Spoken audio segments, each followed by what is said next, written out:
Horror कहानियाँ थी। काला जादू।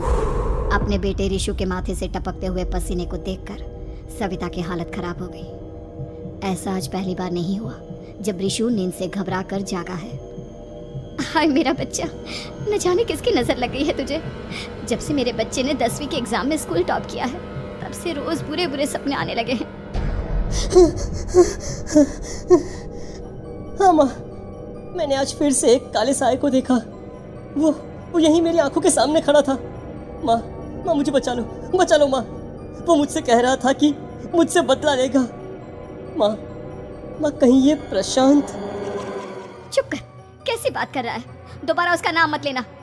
तुझे पता है ना, उस प्रशांत ने आत्महत्या कर ली, तो बार बार उसका नाम मत लिया कर। मम्मी, क्या सच में प्रशांत ने आत्महत्या की थी? चुप कर, बहुत सवाल पूछता है आजकल। और फिर रात के वक्त सविता के पूरे घर में एक अजीब सा काला धुआं छाने लगा। गहरी नींद में सोई सविता की जैसे ही आंख खुली उसका दम घुटने लगा। वो दौड़कर ऋषु के रूम की तरफ गई जहां उसके दरवाजे पर घूमती एक काली परछाई देख वो बुरी तरह से घबरा गई। कौन है वहाँ?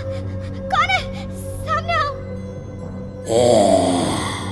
ये मैं हूँ, तुम्हारी काली करतूत। और अब मैं तुम्हारे बेटे को ले जाने आया हूँ। नहीं, मेरे बच्चे को छोड़ दो प्लीज।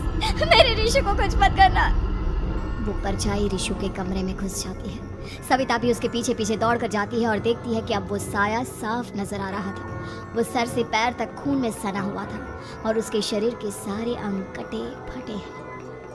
क्या चाहिए तुम्हें? तुम जो बोलोगे मैं करूंगी, लेकिन मेरे ऋषु को छोड़ दो। उस परछाई ने ऋषु को गर्दन से पकड़कर दीवार के सहारे हवा में उछाल दिया। ऋषु जोर जोर से चिल्लाने लगा।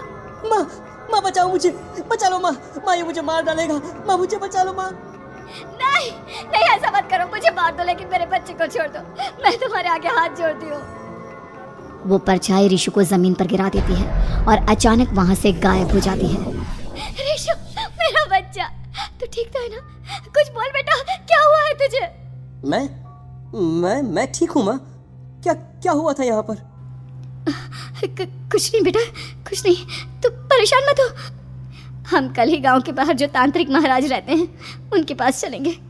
ठीक है माँ, हम जल्द ही उनके पास चलेंगे। मुझे बहुत डर लग रहा है माँ। ये बार बार मुझे डरावने सपने आना, ये सब हमारे साथ क्यों हो रहा है माँ? अगले दिन सविता अपने बेटे ऋषु को लेकर गांव के बाहर तांत्रिक के पास जाती है। जिस जगह पर तांत्रिक रहा करता था वो जगह बहुत डरावनी थी। चारों तरफ कंकाल और खूब भूतियां नजर आ रही थी। गांव से दूर वीराने में उस जगह पर जोर से आंधी चल रही थी। ऋषु ने डर कर अपनी माँ का हाथ पकड़ लिया।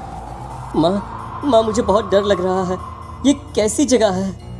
देख बेटा, हमारे साथ जो कुछ भी हो रहा है उसका इलाज सिर्फ और सिर्फ ये तांत्रिक महाराज ही बता सकते हैं। अब यही है जो हमें प्रॉब्लम से बाहर निकाल सकते हैं। जैसे ही सविता और ऋषु तांत्रिक की झोपड़ी के अंदर पहुंचे, वहां का नजारा देखकर उनकी आंखें फटी की फटी रह गई। तांत्रिक की झोपड़ी के अंदर कई सारे लोग अपनी गर्दन घुमा घुमा कर जोर जोर से चीख रहे थे। कौन हो तुम और यहाँ क्यों आई हो? महाराज, मेरे बेटे को कुछ दिनों से एक डरावनी काली परछाई नजर आती है और कल रात उसने मेरे बेटे पर हमला भी कर दिया।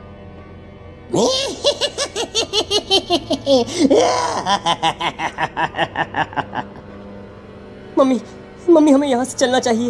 ये जगह मुझे ठीक नहीं लगती। नहीं बेटा, ऐसा नहीं कहते। रुक जाओ, 2 मिनट के लिए रुक जाओ। क्या कहा? काली परछाई? तुम्हारे बेटे पर किसी काली परछाई ने हमला किया? हाँ महाराज, वो कह रही थी कि वो मेरे बेटे को कुछ कर देगी। कोई उपाय बताइए महाराज, मेरे बेटे के साथ कुछ गलत नहीं होना चाहिए। तुमने किसी दूसरे के साथ गलत किया है तो तुम्हारे साथ भी गलत होकर ही रहेगा। तुमने किसी की जान ली है, किसी को मार डाला है तुमने। नहीं महाराज, मैंने ऐसा कुछ नहीं किया। मैंने किसी की जान नहीं ली। मुझे कोई उपाय बताइए। लगता है तुम इतनी आसानी से नहीं मानोगी। मैं तुम्हें अभी उस काली परछाई से मिलवा देता हूँ और वही सारा सच तुम्हारे सामने लेकर आएगा।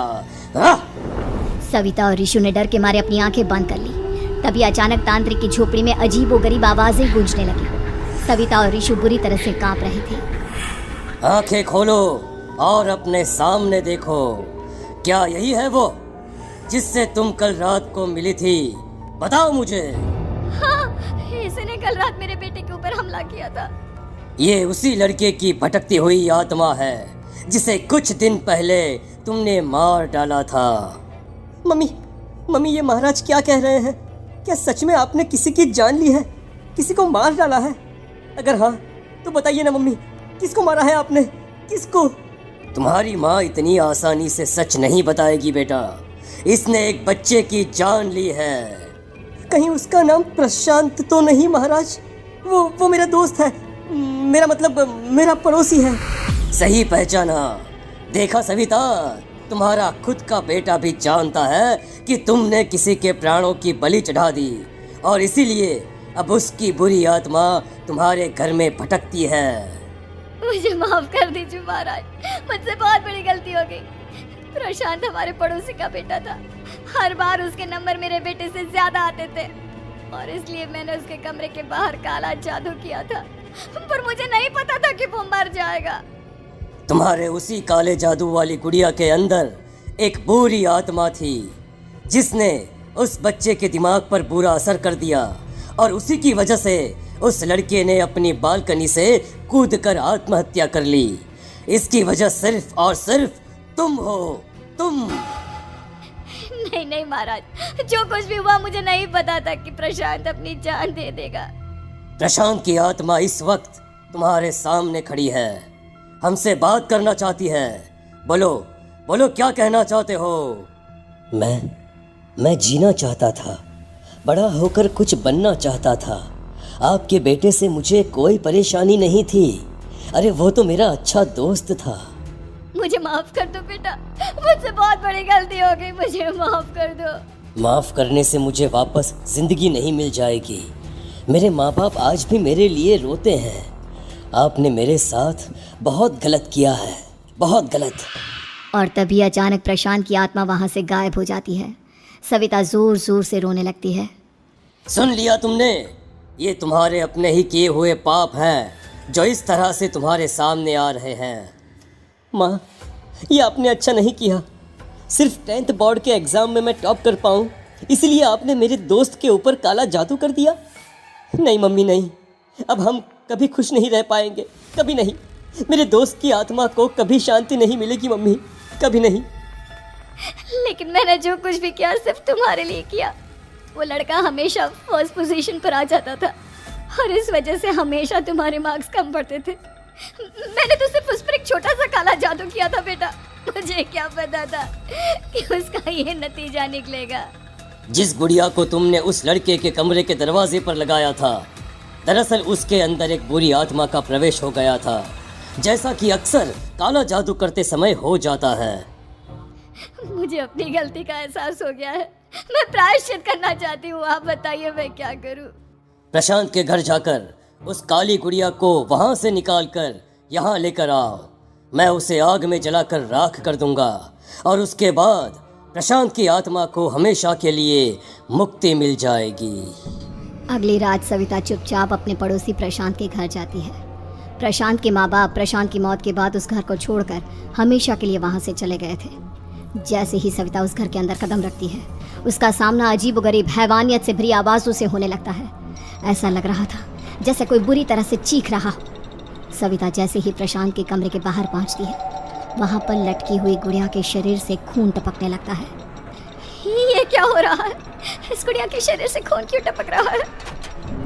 सविता हिम्मत करते हुए उस गुड़िया को वहां से उतारने की कोशिश करती है, लेकिन तभी अचानक से बहुत भयानक दिखने वाली औरत उसकी आंखों के सामने आकर खड़ी हो जाती है। मैं यहाँ से कहीं नहीं जाऊंगी और अगर तूने मुझे यहाँ से हटाने की कोशिश की तो मार डालूंगी मैं तुझे।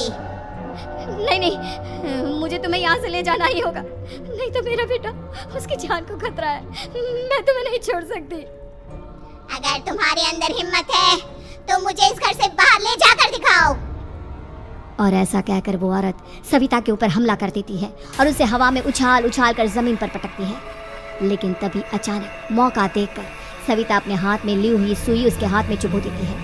हाथ में सुई लगते ही वो औरत जमीन पर तड़पने लगती है। ये क्या किया तूने? ये क्या कर दिया? तुझे ऐसा नहीं करना चाहिए था। तांत्रिक ने मुझे कहा था कि तुझसे जीतने का सिर्फ यही एक तरीका है जिससे मैं अपने पापों का प्रायश्चित कर सकती हूँ और अपने बेटे की जान बचा सकती हूँ। और उसके बाद वो डरावनी दिखने वाली औरत एक छोटी सी जादुई गुड़िया में तब्दील हो गई और सविता ने उसे ले जाकर तांत्रिक को दे दिया। तांत्रिक ने जादुई गुड़िया को आग के हवाले कर दिया। वीडियो को लाइक और शेयर जरूर करें और कमेंट करके हमें जरूर बताएं। चैनल को सब्सक्राइब करना बिल्कुल ना भूलें।